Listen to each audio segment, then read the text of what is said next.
udah kangen ini nggak sih Kak, maksudnya kayak cara itu atau gimana,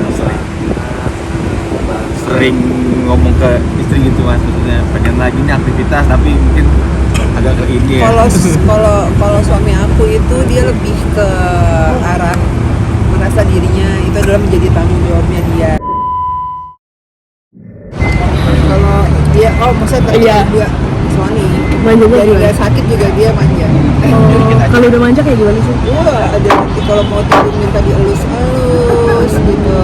Dari sebelum sakit tuh dia udah begitu gitu. Terus juga apa-apa pokoknya di apa namanya maunya sama aku kayak gitu. Kalau apalagi sekarang pas lagi sakit ya memang dari akunya sendiri yang nggak mau lepas dia sih gitu. Jadi semuanya sama aku gitu, urusan rumah dari baju, makan, ke toilet gitu-gitu.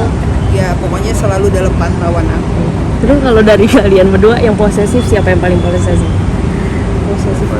Oh kalau sekarang ya, Iya. kalau sekarang aku. Dia maksain. Karena aku takut dia tuh kadang suka mau sok-sok jalan cepat, sedangkan sama fisioterapinya tuh nggak boleh cepet gitu loh gitu. Jadi kayak mau gimana sih? Suka pengen cepat karena Azan dan kalau posesif sekarang tuh aku karena dia kan main keadaan gini, kadang tuh dia suka mau jalan lebih cepat. Pas lagi fisioterapi juga sebenarnya kak dia belum bisa jalan yang cepet banget, terus tiba-tiba mau cepat, terus fisioterapinya kan bilang nggak boleh cepet-cepet dulu pak, sabar pelan-pelan progresnya memang nggak bisa langsung gitu. Nah terus sama kadang nanti kayak ada apa tuh tadi di dalam, misalkan tangga ini sama tangga ini, terus dia suka gini, maksudnya kayak mungkin mau latihan gitu, tapi kan aku saran dari sini ke sini agak loncat gitu kan nggak boleh. Aku bilang jangan, kemarin mulainya sempat kursi roda menjadi kayak kakek-kakek. ya kan emang belum boleh jalan yang terlalu jauh. Iya. Kan kalau ke mall nggak mungkin satu tempat kan gitu, jadinya kan dia kalau mau ke tempat Karena makan, malu diliatin orang kayak gitu. jadi kemarin ke tempat makan itu kan lantai 4, terus dia harus pakai kursi roda ke atasnya karena lumayan jauh gitu. Dan dia memang tidak boleh yang terlalu capek dulu tuh nggak boleh gitu, jadinya memang harus dijaga. Nanti boleh jalan kayak yang kalau cuma ngapain gitu nggak apa-apa, ke toilet gitu nggak apa-apa, tapi kalau yang jalan jauh aku kasih kursi roda. Berarti Kak Virus paling bentuk posesifnya jadi kayak lebih ini ya, ngebilangin terus gitu. Iya sih, pokoknya aku jagain dia karena memang kan kata dokter harus benar-benar dijaga 3-6 bulan dia memang nggak boleh sampai kecapean, itu nggak boleh aktivitas berat. Jadi itu tugas aku untuk menjaga dia gitu, karena kan kalau yang sakit suka lupa kan. Iya. Nah kita yang memang ada di sebelahnya dia yang harus selalu ngingetin, obat aja suka lupa gitu. Nanti aja, nggak boleh nanti aku bilang sekarang aku gitu, karena tempat-tempat obatnya tuh aku jam-jamin gitu, ada jam-jamnya semua, jadi dia harus minum sesuai sama jamnya. Kalau dari kalian berdua nih siapa yang paling keras kepala? Kamu, iya. Iya, keras kepala kayak gimana nih? Mas Adi? Kadang-kadang ya nggak tahu apa semua laki-laki seperti itu gak sih? Sadar ya saya. Kayak ngerasa egonya tuh lebih tinggi, harga dirinya tuh harus lebih tinggi daripada perempuan. Karena kalau misalkan ada sesuatu yang menurut aku A itu benar, menurut dia B benar, kita sama-sama mempertahankan pendapat masing-masing gitu ya. Sampai kayak lebih enggak, aku mau gitu, terus dia bilang ada dasar kamu keras kepala, walaupun sebenarnya mungkin aku salah kali ya, ada yang salah gitu, atau ada beberapa yang aku nggak terlalu ngerti gitu, tapi nggak tahu ya itu aku paling keras. Tapi udah kangen ini nggak sih Kak, maksudnya kayak cara itu atau gimana, sering ngomong ke istri gitu Mas, maksudnya pengen lagi nih aktivitas tapi mungkin agak ke ini ya. Kalau suami aku itu dia lebih ke arah merasa dirinya itu adalah menjadi tanggung jawabnya dia gitu, yang selalu dia omongin itu. Tapi aku sebagai seorang istri pun aku ngomong bahwa dia bukan dalam keadaan sehat, atau bukan beda ya kalau misalkan suami yang lagi tiduran di rumah terus nggak kerja, baru itu kita sebagai istri boleh negor gitu. Tapi kan ini keadaannya kan keadaannya tuh dia lagi sakit ya. Kalau orang lagi sakit kan nggak bisa kita paksain, apalagi ada banyak pantangan yang memang sama dokter belum boleh gitu. Dengan keadaan dia yang seperti ini memang tidak diperbolehkan intensitas yang berat gitu. Jadi ya aku sih selalu ngasih tahu ke dia sih bahwa ini adalah cuma sementara gitu loh. Ini waktu nggak berasa kok, Ya. gitu nggak berasa. Semaksimal mungkin memang Allah pengen dia untuk istirahat dulu sebentar. Habis ini kamu nanti bisa aktivitas lagi gitu. Dan kalau seandainya dia benar-benar jaga omongan dokter, itu bisa pemulihannya bisa lebih cepat.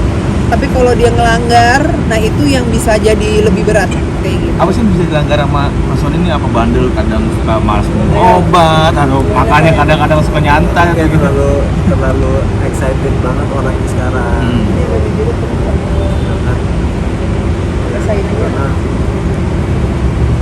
obat aku aja sehari 25 pil. Iya. Sehari Pagi 12, siang 4. siang 4, malam Malam 9. 9. Begitu obat itu kan lumayan cukup mahal. Satu bilang aku nggak mau minum lah. Apa di kemarin kenapa kamu minum? Sayang obatnya mahal, nanti takut habis. Aku bilang gitu. Gimana mana? Ya enggak lah, aku bilang. Aku ketawa-tawa gitu ngeliat dia ngomong gitu. Apaan harus diminum? Aku bilang gitu. Yang penting sekarang kamu fokus sembuh aja, nggak usah mikirin apa-apa kan. Gitu. Terus aku orangnya Harus kayak- selalu happy, perasaannya harus happy, enjoy. Jadi dengan kegiatan barunya dia di rumah yang suka bikin video ngedit, jadi kreatif kan. Aku bilang jadi kreatif kan, ngambilin video-video apa sama dia di post, ngambilin video-video apa di post, terus nanti bikin kata-kata gitu-gitu. Lama-lama aku jadi editor, lama-lama jadi puncak nggak bisa. Bagus saya jadi ngedit budget. Produktifnya di media sosial ya. Iya, jadi mungkin kan ada orang yang bisa menyalurkan apa yang memang dia mau gitu. Dan kalau itu aku bolehin, karena kan nggak mungkin, kasihan dia di kamar ngeliatin TV, tembok gitu-gitu doang, terus paling ujung-ujungnya taman, duduk gitu doang kan pasti bosan ya gitu. Udah ini Nggak berarti udah, dibolehin scroll yang lain nggak boleh dulu.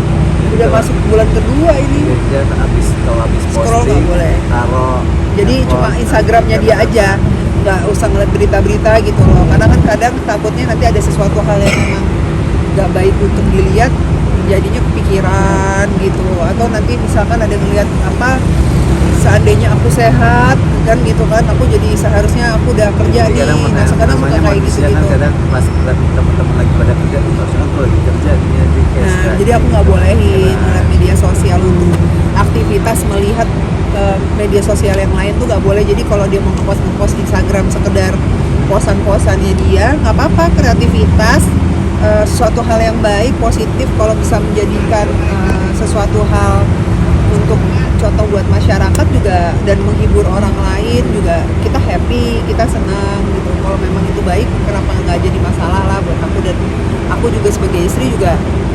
mendokumentasikan semua yang ada tuh, kayak ngerasa gini loh, suatu saat nanti, di saat anak-anak tahu, di saat mereka besar, mereka akan melihat bagaimana orang tuanya gitu, bagaimana mereka ada buat orang tuanya, bagaimana ibunya ada buat bapaknya dan bapaknya ada buat ibunya. Dan nanti di saat mereka besar itu mereka akan tertanam kasih sayang, karena kan nggak bisa teori aja, tapi mereka melihat cerminan gitu. Orang tua itu kan cerminan anaknya. Nah itu gitu loh, jadi dia bisa melihat, oh penuh kasih sayang ya, oh ternyata aku harus menjadi laki-laki yang menyayangi perempuan, dan yang perempuan, oh ternyata aku harus bisa menyayangi pasanganku nanti walaupun itu masih nanti kan gak hilang gitu, semua memori itu ada. Dan suatu saat nanti, di saat kita mungkin lagi ngambek-ngambekan terus ngelihat itu, jadinya oh ini kita pernah ada di situasi ini gitu, yang membuat kita, hubungan kita akhirnya bisa menjadi semakin kuat kayak gitu. Udahlah, kalau sekarang kan lagi banyak banget temen yang bilang takut menikah apa segala macam. Yang menikah tuh sebenarnya tidak semua tentang menakut, tapi kalau kita bertemu dengan orang yang tepat, gimana caranya kita bertemu dengan orang yang tepat? Ya pakai doa, pakai ikhtiar. Terus gimana ikhtiarnya, ngapain, yang mantasin diri kita dulu gitu. Kalau kita sudah memantaskan diri kita jangan berharap kita dapat pasangan yang baik kalau diri kita dulu belum baik gitu. Dan selama kita berusaha jadi orang yang baik, terus kita ikhtiar, nanti ketemu akan ada jalannya kok dengan doa-doa kita gitu. Makanya kayak dari banyaknya penyampaian yang kita lakuin, ya insya Allah bisa menjadi apa ya, yang kecil-kecilan lah buat kita. Kalau